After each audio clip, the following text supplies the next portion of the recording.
दोस्तों नमस्कार। मैं इंजीनियर चंद्रशेखर सिंह आपको नमस्कार करता हूं। दोस्तों मैं आज पुनर्जन्म पर चर्चा करना चाहता हूं।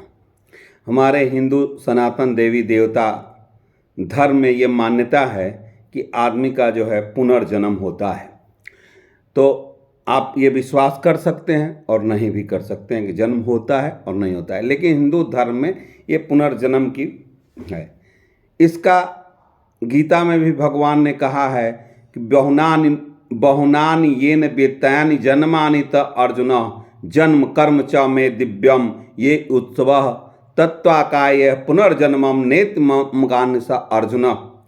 ये पुनर्जन्म आपके कर्म के अनुसार होता रहता है।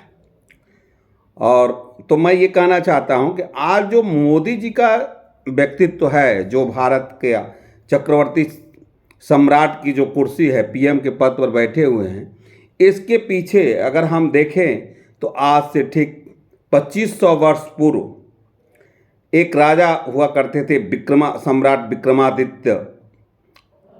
उनकी ही आत्मा मोदी जी का पुनर्जन्म है। माने विक्रमादित्य के रूप में भारत में मोदी जी का अवतरण हुआ है। अब चूंकि हम लोग साइंस के स्टूडेंट हैं, तो साइंस में कोई भी मेटल्स हो, उसको या कोई भी वस्तु हो या कोई भी चीज़ हो, उसको यह जो है प्रूफ किया जाता है कि इसमें ये कैरेक्टरिस्टिक है और इसमें भी ये पाया जाता है, तो ये वही वस्तु है। तो उसी तरह से, या अगर मैथ के स्टूडेंट हैं तो आप बीएससी में पढ़े होंगे, left hand side is equal to right hand है। जो चीज़ इधर है वो चीज़ इधर है, तो दैट इज द इक्वल। अब आइए विक्रमादित्य जी महाराज, आज से 2500 वर्ष पहले भारत पर जो है पूरा हुड़ और शुक्रों के आक्रमण से पूरा राज्य जो है भारत पर शुक्र का हो गया था, विदेशी आक्रांताओं का राज्य हो गया था। विक्रमादित्य महाराज का जो है के पिताजी उज्जैन के महाराज थे, उनको भी युद्ध में हरा करके उनको बहुत ही अपमानित किया गया। फिर उन्होंने ये प्रतिज्ञा ली कि जो है मैं इस वंश का पूरे पृथ्वी से नाश कर दूंगा। उसी तरह मोदी जी के ही रिजिम में जब कांग्रेस का पूरे भारत में राज्य था, तब अटल बिहारी वाजपेयी को कुचक्र के माध्यम से प्रधानमंत्री के पद से जो है विश्वास मत पर जो है उनको विश्वासघात करके उनको हरा दिया गया और उस समय अपमानित किया गया।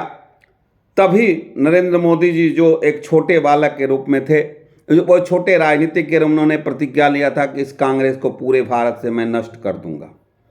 तो विक्रमादित्य ने भी क्या किया कि विक्रमादित्य एक छोटे बालक थे, तो उन्होंने भी अपने अंदर धैर्यता, गंभीरता, वैराग्य अपने अंदर को लाया और लड़ने की क्षमता, सामना करने की, ये सारे दैविक गुणों को करके और जंगलों में जा करके उन्होंने जंगल में जा करके और वहाँ के जाति आदिवासियों के साथ मिल करके एक जो है भैरव सेना बनाई और फिर इन पर जो है धीरे धीरे आक्रमण करते हुए शकों को हराते गए। फिर जो है उज्जैन में एक महाकुंभ लगा, जहाँ ये भैरव सेना इकट्ठा हुई और फिर वो भव्य जो है कुंभ का मेले में सारी सेना उपस्थित थी और वो सेना जो है विश्व की सबसे, और पूरे भारत के शुक्रों को हरा करके पूरे भारत पर राज्य स्थापित किया। ठीक मोदी जी ने भी वही किया।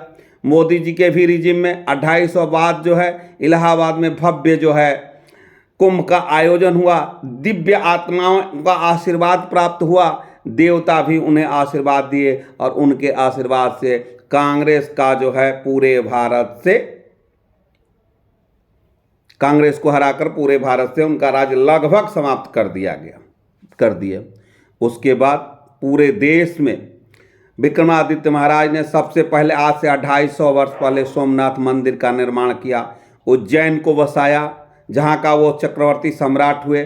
फिर उन्होंने अपने राम राज्य की अपनी स्थापना की। उनमें सबका साथ, सबका विकास, उनके सबको सुरक्षा, सबको रोजी और रोजगार की गारंटी और सबके दुख सुख, सबके धर्म को पालन करने की स्वतंत्रता, किसी के साथ किसी तरह का कोई भेदभाव नहीं, चाहे उच्च हो नीच हो, किसी भी जाति संप्रदाय का हो। मोदी जी के आने के बाद भी सबका साथ, सबका विकास, सबकी सुरक्षा की गारंटी, सीमाओं की सुरक्षा की गारंटी और छोटे से छोटे तबके के लिए विकास का कार्य करना, सबकी सुरक्षा की गारंटी, सबके स्वास्थ्य की गारंटी वो, और उन्होंने भी राम राज्य करने की स्थापना की। जिस तरह से उन्होंने सोमनाथ, उज्जैन और मथुरा का उत्थान किया राजा विक्रमादित्य ने, उसी तरह योगी जी भी ने सोमनाथ, बाबा विश्वनाथ, काशी, राम जन्मभूमि अयोध्या, मथुरा के दिव्य तीर्थ स्थलों, माँ विंध्यवासिनी के मंदिरों, पूरे देश के मंदिरों का जो है उत्थान किया गया। जैसे लगा कि पूरे दैवत्व पृथ्वी पर उतर आया है, धर्म पताकाएं जो है लहराने लगी। और धीरे धीरे यह आप देखें कि मोदी विक्रमादित्य महाराज भी जो है राजा जो है शंकर जी के भक्त थे, मोदी जी भी शंकर जी के भक्त थे। उनमें भी वैराग्य का भाव था, मोदी जी भी में वैराग्य का भाव था। विक्रमादित्य जी भी सभी विकारों से दूर थे, मोदी जी भी सभी विकारों से दूर हैं। संघर्ष करने की और दृढ़ इच्छा शक्ति राजा विक्रमादित्य महाराज में भी थी, मोदी जी में भी वही स्थिति है संघर्ष करने के लिए। वो कर्मनिष्ठ थे, अपने कर्म के बल पर जो है पूरे भारत का सम्राट बने। मोदी जी भी जो है कर्तव्यनिष्ठ है, 24 घंटा देश की सेवा में लगे रहते हैं। समस्याओं को सामना करने की शक्ति है, विस्तार करने की इनकी शक्ति विक्रमादित्य जी महाराज में थी, आज मोदी जी में भी विस्तार करने की शक्ति है। दुश्मनों को समेटने को, बांधने को की शक्ति थी, समेटने की शक्ति थी दुश्मनों को। दोनों में यह गुण बराबर पाया जाता है। हर व्यक्ति की खुशहाली और सुरक्षा, सबका सम्मान, किसी का तिरस्कार नहीं, बाज विक्रमादित्य के राज में था। मोदी जी का भी यही भाव है। तो विक्रमादित्य जी को पूरे विश्व में के लोग सम्राट मानते थे, मोदी जी को भी सारे देश के लोग, सारे देशों के लोग, आज विश्व भी इनके नेता होने का जो है लोहा मानता है, इनकी महत्व दी जाती है विश्व राजनीति में। उन्होंने भी एक विक्रमादित्य से ही विक्रम संपत्ति चली। आज जो है भारत में मोदी जी के राज्य में भी जो है राम राज्य की स्थापना हो रही है, मंदिरों का निर्माण हो रहा है। तो हम ये कह सकते हैं कि विक्रमादित्य महाराज की आत्मा ही जो है, ये जो है 2500 वर्ष बाद जो है मोदी जी के रूप में जन्म लिया है, अवतरित हुए हैं। ये दिव्य देवतुल्य आत्माएं हैं जो बहुत दिनों के बाद आती है। इसलिए एक गीता में भगवान ने कहा भी है कि यदा यदा ही धर्मस्य ग्लानिर्भवति भारत अभ्युत्थानम धर्मस्य तदात्माहं सृजाम्यहम्। जब जब भारत में अत्याचार, अनाचार, भ्रष्टाचार, और अब जो भ्रष्टाचारी जो अब छटपटा रहे हैं, भ्रष्टाचार बढ़ जाता है, तो इस तरह की दिव्य आत्माएं अवतरित होती हैं और भारत का उत्थान होता है, धर्म की स्थापना होती है, मंदिरों का निर्माण होता है।